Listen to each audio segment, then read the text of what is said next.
Hello, everybody. Um, Winey was interested in me showing how to take a signal in FL Studio, for instance, my voice signal here on channel 11, and then split that up in different frequency bands and process them independently using Patcher. Now, what is Patcher? As you know, within in one mixer channel, you have only 10 slots for effects. But if you load in Patcher, Patcher gives you unlimited.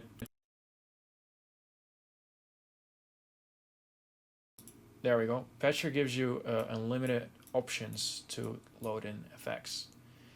And the reason why you didn't hear sound when I loaded Patcher in is right now there is no line drawn from FL Studio in to FL Studio out.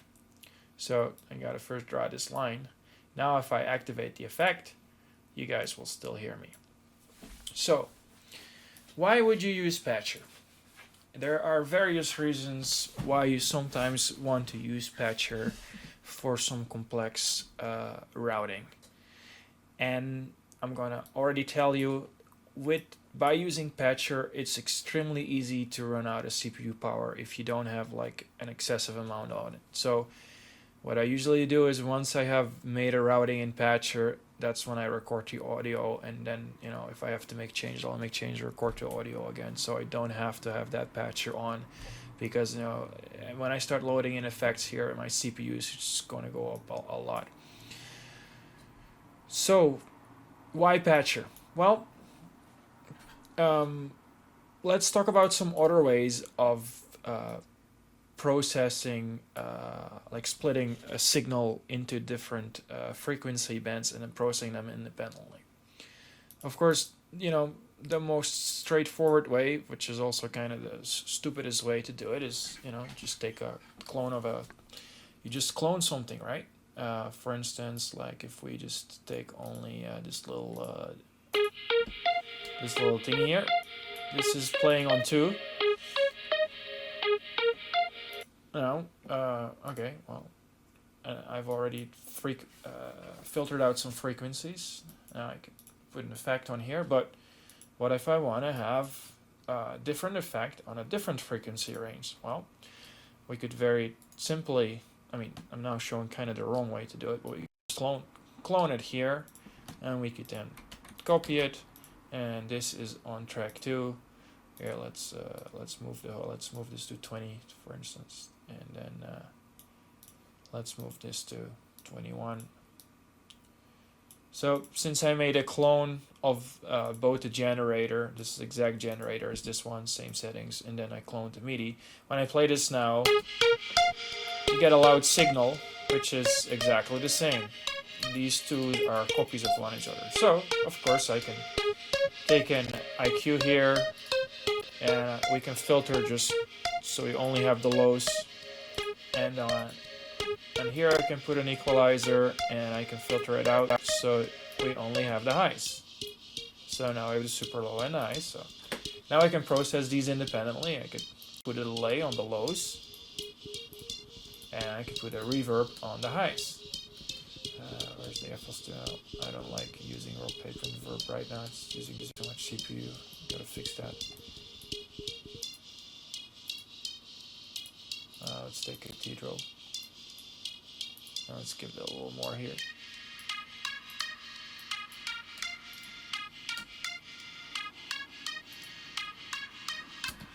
Let's kill the reverb that's already on the signal here too, so we'll able to hear it a little better on both. So, and we might as well kill the delay on it here, so we'll really hear the difference.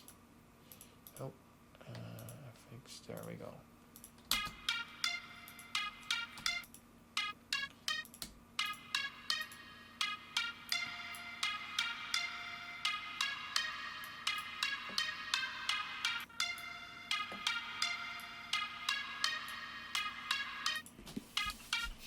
So that's just the highs, and this is just the lows, and there's a delay on it, and we'll give it a little more here so I can hear it better.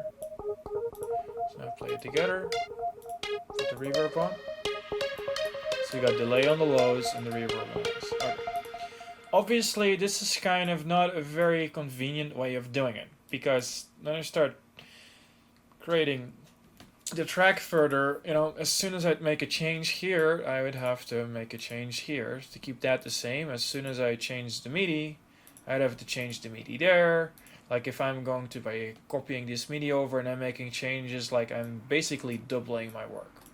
So there is of course a better way of doing that. So we're going to delete this channel again. So now we just have one channel which plays on 20. So we can remove that here. Which is also a stupid way of doing it. It's faster just like grab an empty and drop it on there, or like I don't know if people know about this, but fast way of cleaning this out is just going to an empty one and then going to file and just drag and drop that on 21 and then it's empty again. Anyway, so yeah. So the question then becomes, we have the signal on 20, like how do we make a copy of the signal? And we can use a send. Now we got a copy of the signal, but every effect we put on here is gonna get sent to that, because this is processed all the way down, this effect first, then this effect first, and then the end result of that is sent. However, FL Studio does have a send insert that we can use. So that's of course the answer to this question. There is a Fruity Send, that's the name of the effect. Should be somewhere in the list here. I don't use it too much, because I think there's something about it that I quite find really annoying. There it is, Fruity Send. Okay. So with Fruity Send only works if you send, you have to send it somewhere already. So like a side channel, so with the volume down. So right now I would only have master, but as soon as I click this on, let's do 21, then I get the option 21. And of course we want to send it like that. So now what happens is we're cloning a signal. Like we have an incoming signal here, and as soon as it hits for the send, it will then be sidechain sent to 21. That's why it's showing up even though this is like on 0 volume. If I open this, and I'll be double as loud, which is what we don't want. What the annoying thing is about Fruity Sends is as soon as you click around here, this will kind of switch over, or it used to do. Like if I have that on send 2, when I click this away, it jumps back to master. When I click it on, it doesn't jump back to what it was originally on, which I think is pretty annoying. But anyway, so now what we have is we have basically done the same thing as cloning the generator here. We've just used Fruity Send. We've just cloned the audio signal from 20 to 21. If we level this out, of course, since we cloned it, it's now the loudness of it is double. And we can also, if we reverse polarity, and now you can hardly hear it. Now it's kind of why we haven't done it. I'd have to find a perfect volume. And we would, the waveforms, we would change the polarity of the waveforms, so then those two waveforms would cancel each other out. So anyway, that's a quick way of finding out if you have cloned a signal perfectly is by, there we go. Now we have cloned a signal perfectly. How do we know this? We're not hearing anything. As soon as I change anything on a volume, or as soon as I change if I put this effect on, the signal is not going to be equal again, and then that polarity is not going to completely cancel it out. So if I put any effect on, you hear something again. If I put the delay on, you'll hear something again. So that's a way of checking if you've perfectly cloned. If you want to know if a signal is perfectly cloned, you put one on inverse polarity and play them together on same volume levels. If they completely cancel each other out, you've cloned it perfectly. So let's pause that. So now, of course, we can process these independently, like basically the same thing I already showed. So I would put a parametric IQ here and then put a reverb on there, and then we've split this. And since the signal first goes to this parametric IQ, the signal here will be different. Here we can then put that to a different, and then you could do this 3 or 4 or 5 times, and that's how you could split up a signal in 4 or 5 or 6 different frequency bands, and then process those bands independently of one another. But this is still not the best way of doing it. The best way of doing it is by using Patcher. So that's what we're going to do now. So we're going to cancel this, and we're going to remove this send. We're going to remove this as well, and remove this as well, and we're going to load in Patcher, which I think I already did on. So, oh, that's on my voice there. Let's remove it from my voice. Okay, so maybe I should put it on my voice. Okay, so we're gonna load in Patcher. Where is it? Somewhere around here. There we go, Patcher. So now that it's on, when I play, you're not gonna hear anything because you have to connect this line first. Okay. Now in Patcher, you can load in effects. You can just use the plugin picker, or you can not only effects, you can also load in generators and send it MIDI. This is kind of like a mini version of FL Studio a little bit in here. I mean, it's not quite that, but so let's add some different parametric IQs. Let's go just for 3 bands, or since we're going to be working in here for a while, I might make this big, and you can move everything around. So if you make complex routing, you can kind of like logically have it make sense, so you have some oversight of what's going on. Okay, so remember where you could clone a signal by using a send? Well, you can do that like this as well. Since there's 2 lines now, we have cloned a signal, and it's now double as loud. Now, as you can see, when there's no signal being sent, you see no movement. As soon as I start playing it, you see the movement. And on every cable, these are basically just patch cables with built-in volume control, which is great. So every patch cable has, this is a kind of like a pre-gain, and this is a post-gain. So you have lots of volume control. It's just, I don't think you can automate these things. I haven't figured out how to do that, but you probably can. So you got lots of, I don't know if you can reset them actually too. If you are like, you can cancel the whole thing out by like right-clicking on it, and you kind of make it, the line will kind of be faded. Yeah. So I don't know if these, but just reset these to the kind of similar volume. There we go. Okay, now we're gonna make the 3rd line. So of course, every time you clone that signal, it's gonna get louder because you've kind of copied it. So you have to turn your volume down. So now we have 3 parametric IQs loaded in, and we can start making our bands. So I like this preset because that sets everything up. So let's make 3 bands, and let's leave little gaps in between. So we're gonna have the low band till about 200. And then we're going to have our mid band here, and starting not at where we ended, but we'll leave a big gap in the middle here where all frequencies are filtered at. So we do about from 500 to about 2.5k, and then we have our high frequencies here, and 2.5k. So again, we leave a little bit of a gap, and we like remove a little bit of super high frequencies. So now, as you see, you're not hearing the middle because this is muted, so I have to put that on. And of course, now that we're filtering it out, we've removed some of the bands. Of course, the volume is going to go down. So as you can hear, this is now my low volume, this is my high volume, high, mid, and low. So put that all to max, put this all to max, and I'll filter out about like half of it. There we go. Now I stop playing. So if you'd have to do this without using Patcher, you would have to use like 3 fruity sends, and doing it this way is a lot better. Plus, you just draw in. I can draw the patch cable from here to here, and I'm making a copy of this signal, sending it through here. The only thing I cannot do is if I would draw a line here, Patcher does not allow that because this would create a feedback loop. And I don't know if you've ever moved a microphone too close to a speaker and get that like beep feedback loop. Like I could probably do it right now.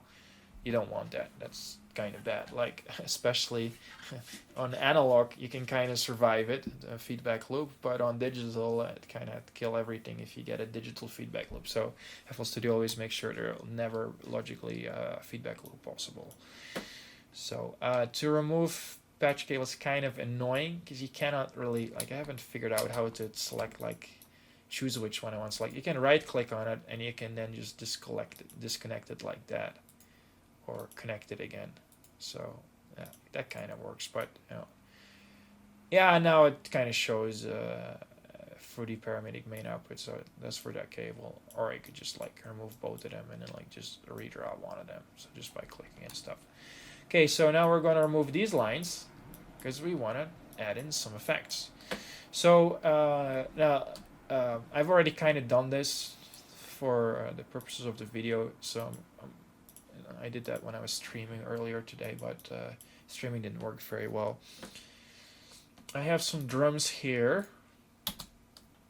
Do I have these on? I have some. Let's go to beat. Let's just select. Right here.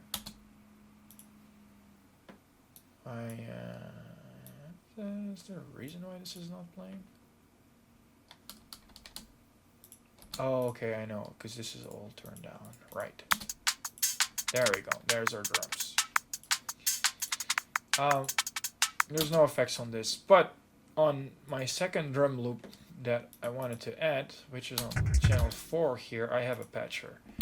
Without it, it sounds like this. So like mix it together. That's how it sounds. And I wanted to do a little more processing on that and kind of mix that together a little bit. So I've put a patcher on that sounds like this.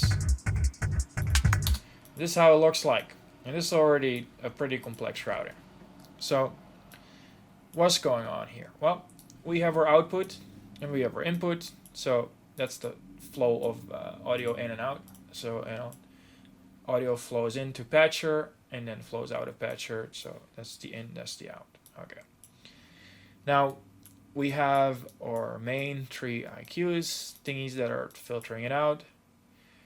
This is just doing that band. This is kind of doing a middle band, and this is doing a higher band. Now, let's scale the entire signal except for our lows, and let's boost that. This is how it sounds. Just only that loop with the lows. And as you can see now, yeah, there is flow there. But because this then does not receive a signal, there's no flow detected here, and kind of everything stops going. Now, we also have one here that I want to disable. There we go. And now, is there still? Yeah, now the only flow is directly to. So what you're hearing is here's some distortion on the lows. This is how it sounds without distortion. This is with the distortion. But you know, if I like remove this, or if I go to like, if I like open it up, I don't want that distortion on the entire signal. I always might want to have it on the lows, right? Now, of course, there's other ways of doing that. Like you could do it directly into audio. Like you could take the loop and you could edit it in Edison. I mean, like if you're working with audio and not with a generator, it's actually pretty simple. Like you just make a copy. If we make some inserts here, you could just make copies of them and then make them unique as sample, and then again put them in a different mixer slot, and then kind of do the same thing that we've already showed. But I think this works faster and more dynamically because you can directly do all your mixing in here. I can mix some highs in. Or that was my mids and some highs. So, and again, after we have this output here, as you can see, I'm looping this back into like a little bit of reverb, and this one this is kind of like cross-bleeding a signal into another signal. That's kind of what I'm doing. Like after you have distortion effect, I have another parametric EQ. It just takes a tiny bit of that signal, and it's gone now. But if I put the volume on here, you'll see a little bit of that signal, and it sends it to this reverb one here. Now, if I have to put in some flow, now you're starting to hear this reverb on the lows. And the reason why I'm doing that is, if we turn this off, if we listen to our mids now, I wanted to have some reverb on my mids. So I filter everything out, have my mids, send that to this reverb plugin here. But if I want to have signals blend together really nice, then, once I have the signal plus the reverb on it, I might want to send a little bit of that signal back to the distortion. Now, I cannot do both. If I want to send this through the reverb and this through the and this after the reverb through the distortion, then again I would create this feedback loop that it does not allow me to make it, right? Because the whole program would crash. So how did I fix that? Well, in this case, I made an identical copy. There's a very simple way of doing that. This might be another tip for people. If you have any effect in FL Studio, if you see this icon with a mouse, that means you can drag and drop. So once I've set stuff up here, like if I would add a lot of stuff and then I want to make a clone of that without having to set, like, let's say I've set all these things here to something that is not like standard or whatever, and I want to make a clone of that. Well, there's various ways of doing it, but by far the fast and best way is going to that preset here until you see that icon and then just drag and drop. Boom. You've just cloned it. You've this, if I click here now, is exactly the same as who I made it. Now, make some changes here. Okay, fine. Bam. Drop it on there. Okay, so that's kind of what I've done. Of course, I don't want to usually have it identically the same, but that gives me a starting point. So this is kind of a little bit different than the serum here, of course, because we don't really want that. We only want a little bit of the distortion. Where's this second one? Are these not undetached? I don't think I can detach these ones, so that's kind of annoying. Yeah, so I can't have them open at the same time. Maybe if I detach, no, that is detached. I have to work on it. Anyway, so this gives me the ability to kind of blend these signals together a little bit, to take a little bit of this output and send that to my reverb, and to take a little bit of the reverb output and send that to kind of the identical distortion. So we're only listening to the reverb signal now. So the reverb signal goes again through here, and then it goes to the distortion here. There we go. Now you're hearing the distortion on the reverb signal. And I can just like filter that out again, right? And only send just that little bit of signal. Like, it would only make sense that I like put everything on and then start mixing that together. So give it a tiny bit of highs. I want a little bit less here. So let's see if it just doesn't sound that good. So let's start with the original one first. Here is this sent. Yeah, this is. And of course, I want to have it sound good in the function of what I was doing, so I have to put this other loop on when I'm doing this. And then I don't like this sound. This doesn't sound good at all.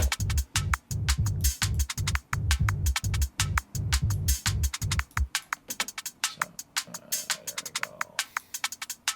Let's see, so that's off.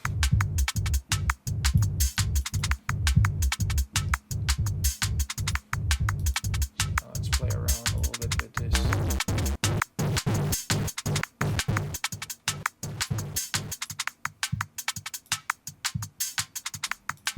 That's kind of enjoyable.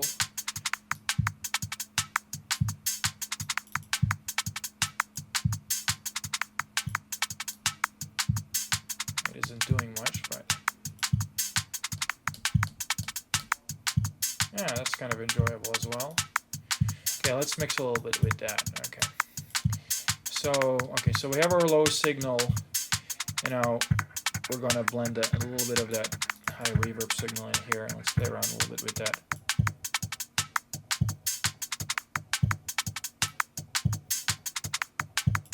Okay, yeah, let's do a little more boosting here. So let's first send a tiny bit of that to a reverb.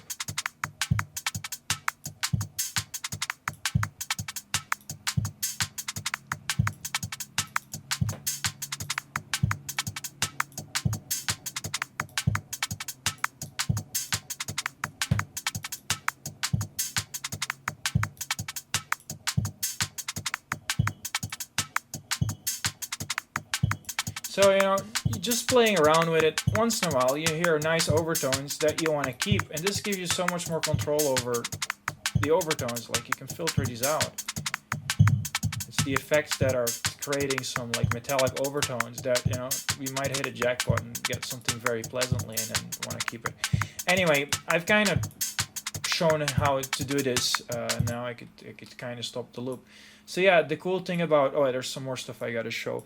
The cool thing about Patcher is that, you know, you have patch cables. That's why it's called Patcher. So, you know, you can take an output and you can kind of, you know, loop that back, as long as you don't, like, I could again loop this to here, or loop that to here. We'll get a horrible distorted signal eventually. Loop that to there. As long as I'm not creating feedback loops, it will allow it.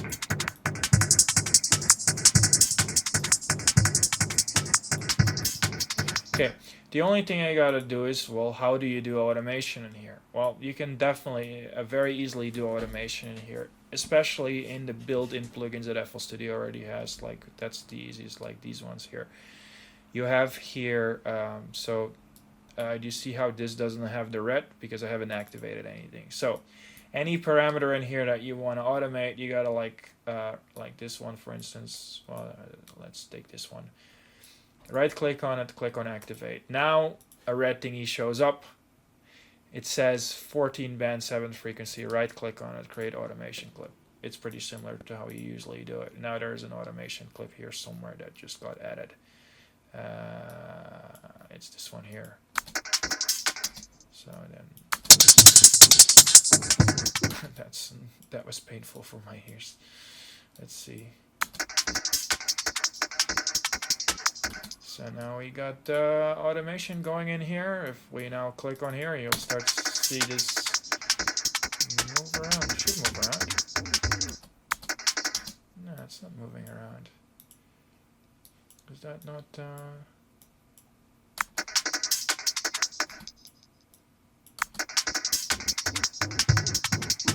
Oh, must have clicked on the wrong one here. Oh, this is an older one. Where did my new one go? No. Still, I'm doing something wrong here. You know, I lost my mixer. Come on. Oh, there. It's at the bottom here. Hardly see it anymore. So what's going on here? Now I've lost my whole patcher window. It's all went off screen.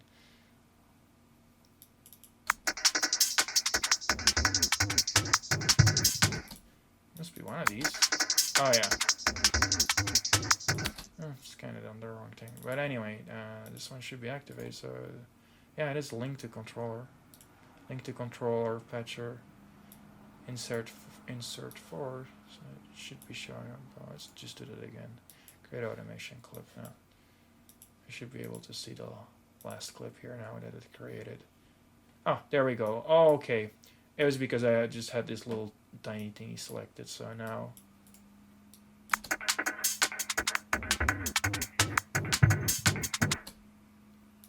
I don't know which one. Of course, you can't use two to control at the same time. It's not going to work. There we go.